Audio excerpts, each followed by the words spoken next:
அனுப்பப்பட்டு வந்தேன். பிரியமான புருஷனாகிய தானியேலே, நான் இப்போது உன்னிடத்திற்கு அனுப்பப்பட்டு வந்தேன். தானியேல் 10:11. நான் அனுப்பப்பட்டு வந்தேன் என்று அந்த தேவதூதன் தானியேலுக்கு தேவனுடைய தூதை கொண்டு வந்ததுடன் தானியேலை பலப்படுத்தி திடப்படுத்தும்படியாக வந்தான். தேவதூதர்கள் யார்? அவர்கள் தேவனுடைய இரதங்கள் என்று அழைக்கப்படுகிறார்கள். தேவனுடைய இரதங்கள் 10,000ங்களும் 10,000,000ங்களுமாய் இருக்கிறது. சங்கீதம் 68:17. குதிரைகள் பூட்டிய இரதங்களை ராஜா அனுப்புவது போல தன்னுடைய செய்தியை சுமந்து செல்லும்படி இரதங்களைப் போல அவர்களை தேவன் அனுப்புகிறார். தேவனுடைய தூதை இரதங்களைப் போல அங்கும் இங்கும் கொண்டு செல்வது தேவர்களுக்கு மனமகிழ்ச்சியாக இருந்தது.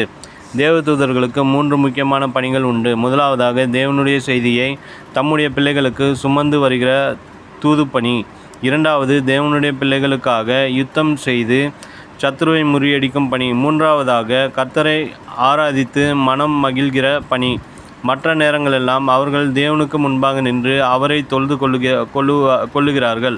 அவரிலே மனமகிழ்ச்சியாக இருக்கிறார்கள். அவருடைய சத்தத்தை கேட்டு அதன்படி செய்கிறார்கள். லூக்கா 1:19.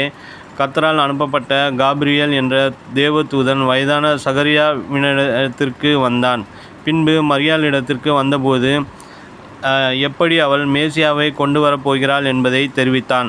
அதே தேவதூதர்கள் இரட்சிப்பை சுதந்திரித்து கொள்ளப் போகிற ஒவ்வொருவருக்கும் பரலோக செய்தியை கொண்டு வருகிறார்கள். ஒரு சிறு கிராமத்தில் ஆலய பிரதிஷ்டை செய்யும்போது அங்கே உட்புறத்தில் குறுக்கும் நெடுக்குமாக ஏராளமான சிறு சிறு மின் விளக்குகளை போட்டிருந்தார்கள்.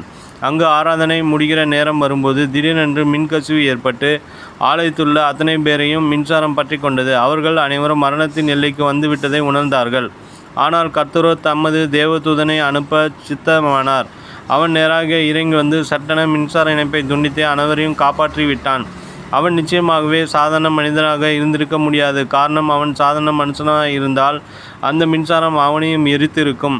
நான் அனுப்பப்பட்டு வந்தேன் என்று அந்த தேவதூதன் சொல்லும்போது அனுப்புகிற தேவனுடைய அன்பை நாம் எண்ணி அகமகிழ்கிறோம். பரலோக குடும்பத்தில் அங்கத்தினராக இருக்கிற பாக்கியத்தை எண்ணி பூரிக்கிறோம்.